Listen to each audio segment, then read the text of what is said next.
I'm proud to announce the United States is pledging $4 billion over the next 3 years to the World Bank's International Development Association. As my friend Ajay tells you, the IDA is the first responding to the world's poorest countries. I encourage everyone around this table to increase their pledges in December. In addition, we have to mobilize private capital at scale.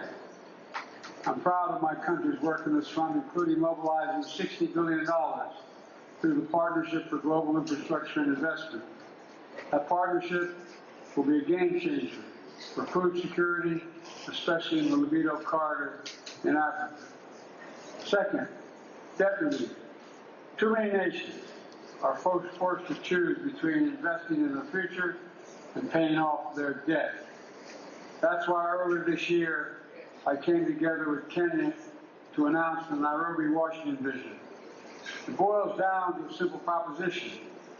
For countries that are willing to make bold reforms and smart investments, we should do three things. Mobilize more resources from the multilateral development bank. Two, unlock low-cost private sector financing. And three, commit to flowing money into these countries rather than taking it out during their moments of need. And I want to note, all creditors must play a role in my view. And finally, we all have to work to end the conflicts and crises that are eroding progress in food security around the world. Ukraine. The United States strongly supports Ukraine's sovereignty and territorial integrity. Everyone around this table, in my view, should as well. And by the way, Russia's brutal invasion of Ukraine led to the highest record food prices in all of history. In Gaza, as I've said before, Israel has a right to defend itself after the worst massacre of Jews since the Holocaust. But how it defends itself, even as Hamas cruelty hides among civilians, matters a great deal. The United States has led the world in humanitarian aid to Gaza.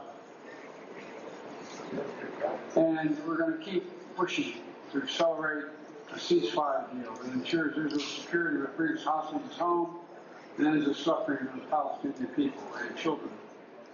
I ask everyone here to increase the pressure on Hamas, which is currently refusing this deal. And on Sudan, we're seeing one of the world's most serious humanitarian crises. 8 million people on the brink of famine.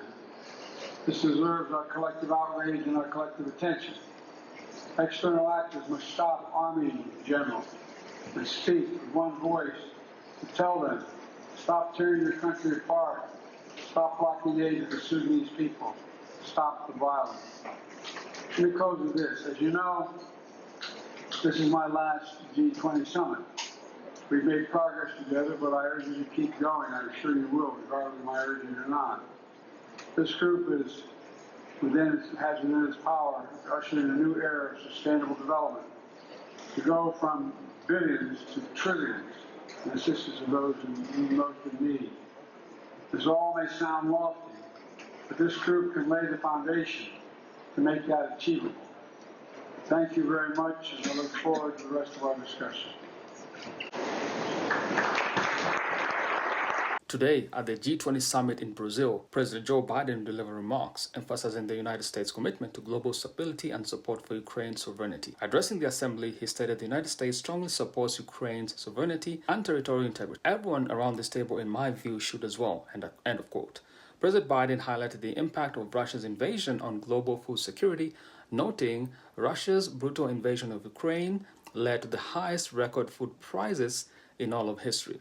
In a significant policy shift, the president also authorized Ukraine to use American-supplied long-range missiles within Russian territory, aiming to bolster Ukraine's position ahead of anticipated peace talks. Additionally, President Biden announced a $4 billion U.S. contribution to the World Bank's International Development Association Fund, marking a substantial increase from previous commitments.